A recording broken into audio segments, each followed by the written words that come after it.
The king who keeps walking. Luke 19:28-44. Friends, if you think about it, walking, especially a long walk, there is something sacred about it. I'm not talking about just stretching your legs after dinner or trying to hit your daily step count. I mean the kind of walk you take because your heart is restless and you want to take a long walk to drain your stress and anxiety into sweat. A long walk because you need fresh air for your soul. Because something inside of you needs space to breathe, to think, to feel, and also to pray. I remember several years ago, not long after I first arrived in Canada, I found myself walking through the forest near the University of British Columbia in Vancouver, BC. It was the early months of the pandemic. Remember how unsettling that time was? Everyone seemed so cautious. Even passing strangers on the sidewalk felt like an anxious dance. Oh no, where are you going to move? Oh, left or right? Like many of you, I felt the heaviness, and I worried about my family back in Indonesia. I wondered what the future held for my wife, for our son, and for our new life in Canada. So I walked, no destination, just footsteps exploring the forest. As I did, I whispered prayers. Some sounded brave. Lord, I trust you. These too will pass. Others were honest. God, I'm scared. And I have no idea how this is going to turn out. But help me to take the next step. Help me not to turn back. And friends, sometimes walking forward is the only act of faith we have. Have you ever felt that way? Perhaps your own journey today isn't through a forest trail, but through uncertainty at work, worries about your children, grandchildren, tensions in your relationships, or a fear for your health, your finances. Maybe you have been quietly whispering prayers of your own. Today is Palm Sunday. And what that means? It's the day we remember Jesus' long walk toward Jerusalem, a walk full of profound courage and faithful surrender. I love how Luke 19:28 puts it so simply. After Jesus had said this, we'll come to that, what he said. After Jesus had said this, he went on ahead, going up to Jerusalem, city on the hill. Now, what had Jesus said in the previous verses before verse 28, before this opening reading that we have today? Friends, before Jesus ever stepped onto the road into Jerusalem, he told a story. If you look verses 11 to 27, Jesus told a parable about a nobleman going away to receive a kingdom, which is himself as a nobleman. Some welcomed him, others rejected him, but still the nobleman went. And right after that story, Luke tells us Jesus went on ahead, going up to Jerusalem. He didn't just tell the story, he lived it. Jesus is that nobleman. And even knowing that rejection, betrayal, and a cross awaited him, he went on ahead. He walked forward in love, knowing that this is the way the kingdom will come. Not through force, but through sacrifice. So he went on ahead. And think about it. Jesus knew exactly what was coming. Betrayal, rejection, agony, and the cross. Yet he kept going. He went on ahead. Feel it. Can you feel that? Can you sense his courage? It's the courage to move forward, even though everything inside you might scream, turn back. And Luke, the author of this story, is brilliant here, isn't it? isn't he? In just 4 simple words, he went on ahead. Luke captures the heartbeat of Jesus' bravery, the quiet determination of his mission. No fanfare, no hesitation, just a steady, purposeful step toward Jerusalem. Luke, the author, wants us to see this clearly. The cross was not a tragic accident or a plan gone wrong. It was the very mission Jesus embraced with courage, conviction, and love, step by intentional step. And I find comfort in this. Jesus knows exactly how we feel. He knows about those heavy walks that you and I take in daily basis.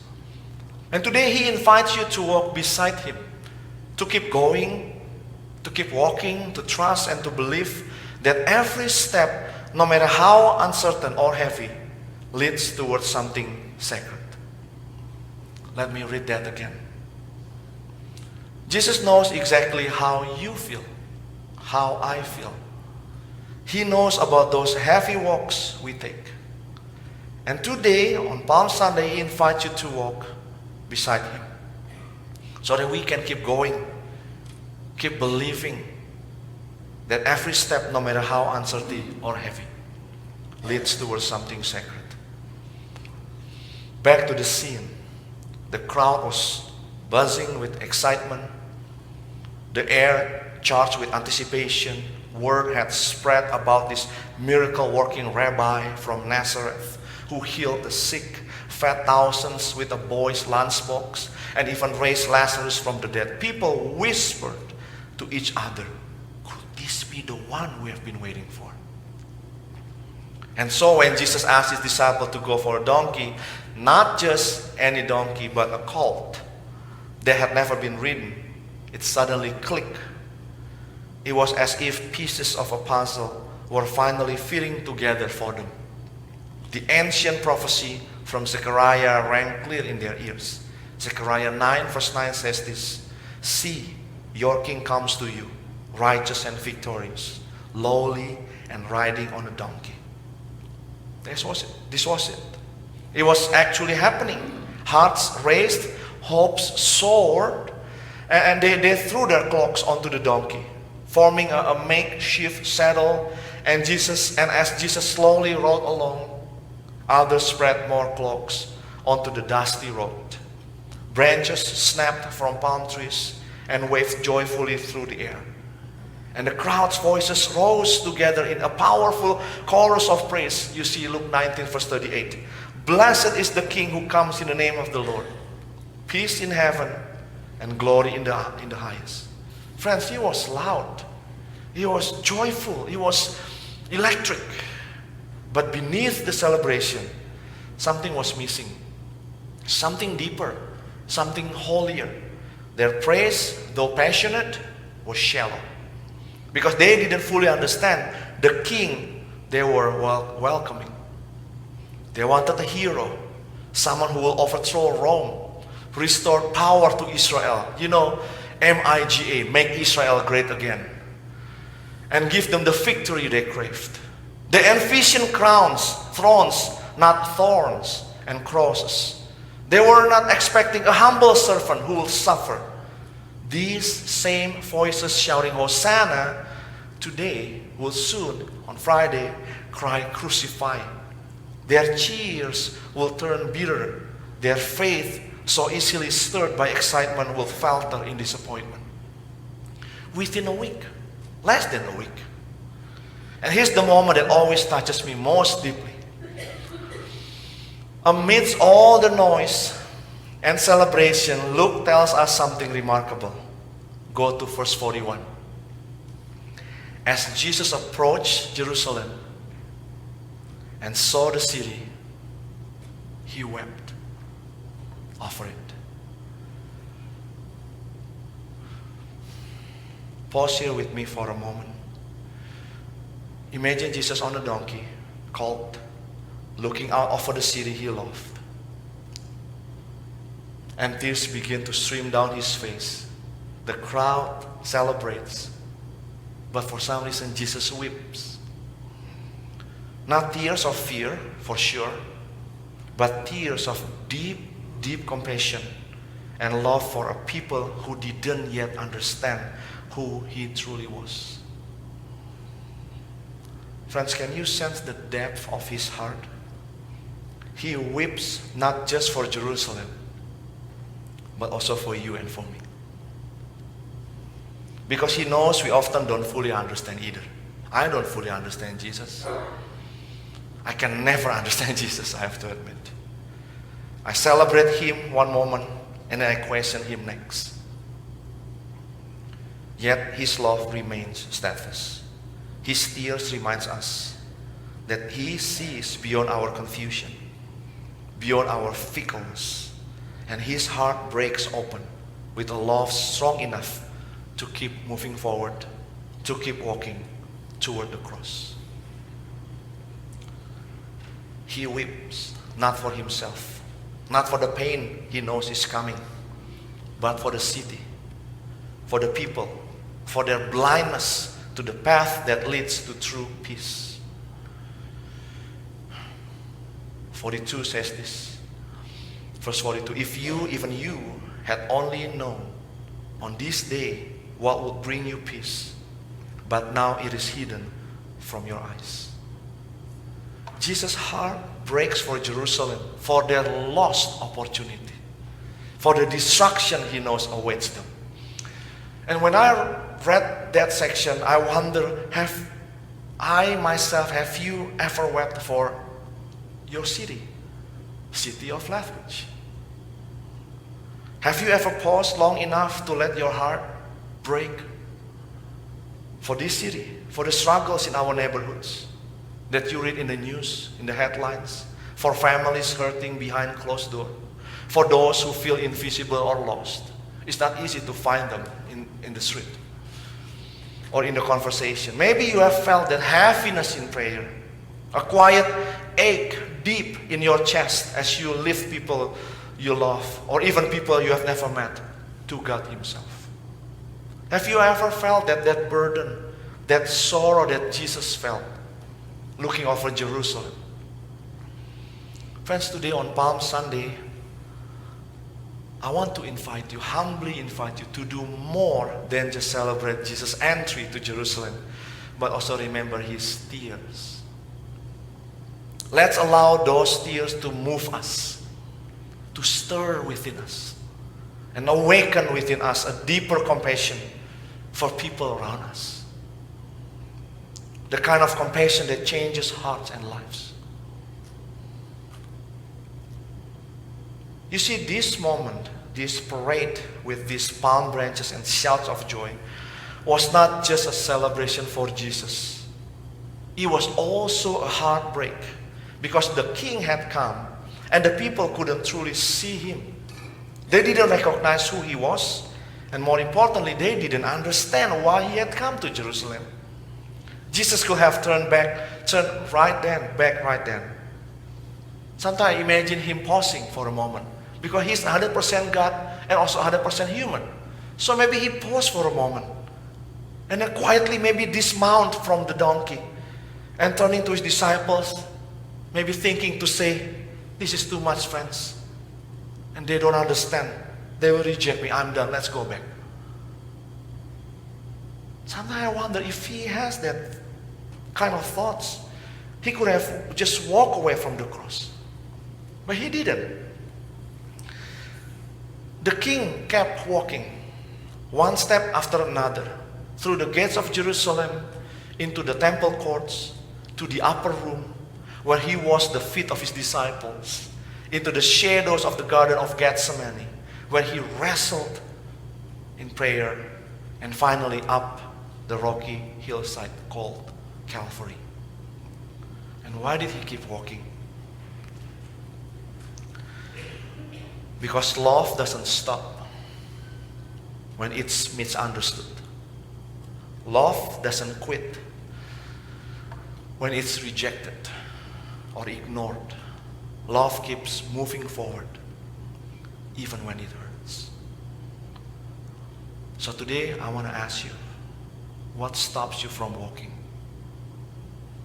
Is it disappointment when life has not turned out the way you hoped? Is it fear? Fear whispering to you that the path ahead is too risky, too uncertain with all these tariffs, war that we hear almost every day. I don't know how it's going to end and when. Is that ache of rejection when you feel misunderstood or unseen by those around you? I have been there too, and we all have. We all have moments when the path ahead feels so overwhelming, when the cheers fade into silence, when following God's call seems far too costly. But there is good news today. In those moments, Jesus keeps walking with us. He doesn't just understand our struggles. He walks with us. He shares our struggles. He takes each step right beside us, offering His strength, His courage, and His unwavering love. So today, let's learn to trust Him enough to take the next step, knowing that no matter how uncertain the path may seem, we never walk alone. We follow a King who didn't just walk when the journey was easy. He walked when it broke His heart. Because He did, we can too. And here's what humbles me most deeply.